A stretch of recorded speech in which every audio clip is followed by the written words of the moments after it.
And the Christian faithful in Kenya have been called on to observe the Lenten season by repentance, prayers and giving alms, and to do so in secret. The Pope's representative to Kenya, Archbishop Hubertus Matheus Maria van Megen, made the plea while celebrating Ash Wednesday Mass at the Holy Family Basillica in Nairobi. Other Catholic bishops in the country also called on the nation's leadership to focus on the challenges facing the country, and when they give in church, they should do so quietly. The Catholic faithful were also called on to pray for the Pope Francis, who has been battling double pneumonia at the Vatican. Here's Mashirima Kapombe with that report.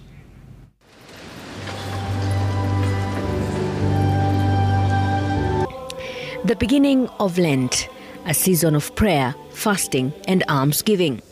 Ash Wednesday was marked by Christian faithful who filled churches across the country and the world. Gospel according to Matthew. The Apostolic Nuncio to Kenya celebrated Ash Wednesday Mass at the Holy Family Basillica in Nairobi, calling on Christians to practice their faith and duty to God with grace. But when you give alms, do not let your left hand know what your right hand is doing, so that your alms may be in secret, and your Father who sees in secret will reward you.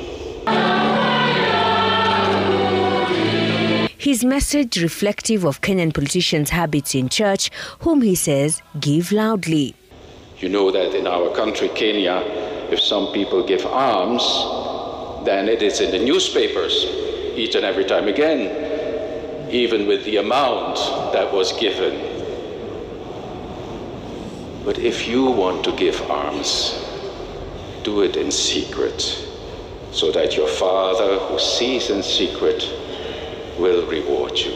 Just last Sunday, President William Ruto questioned the stance taken by the Catholic Church in Nairobi when Archbishop Philip Anyolo ordered return of a 5 million shilling donation to Soweto Catholic Church. Wakati tunamtolea Mungu, atumpatie binadamu. Si ndio? Matoleo tunayotoa sio kwa sababu tunampatia Bishop Mwai. Hatupatii congregation hii, tunampatia Mungu.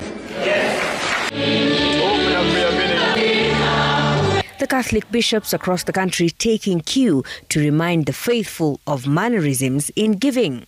Kama una nia ya kutoa, basi itoe bila hata kutaka kutajwa ni kipi ambacho umekitoa. Wakati ambapo shule haina vitabu, wakati ambapo mahospitali hayana madawa. Kwa hivyo tungependa labda pesa hizo pia zitumike kufanya huduma kwa wananchi wa Kenya. In Nyeri and Mombasa, Archbishops Anthony Muheria and Martin Kivuva called on citizens and leaders to take time to look inward, accept criticism and change for the country's benefit. This is a time of conversion, a time of changing our ways, a time of finding God once more in our lives and creating space. Kazi yetu sio tu kushambulia, ni kuhimiza watu wafanye yanayoleta uhusiano bora. Nimemwona rais amekasirika sana, na nikasema ni kweli, kama ni kweli kwamba hii Shia inaitwaje? Sha. Hata watu wameingilia kwa namna mbalimbali, labda bila yeye kujua au kupitia milango ya nyuma. Jamani, we are together katika kupiga inyoroshwe ifai saidie watu. The Catholic Church has also called for prayers of healing for the Pope, who has been battling severe pneumonia for over 2 weeks now. The Lenten season lasts for 40 days, celebrated by the Christian faithful, including the Catholic and Anglican churches. It will culminate in the remembrance of Christ's crucifixion on Good Friday, death and resurrection on Easter. Mashirima Kapombe, Citizen TV.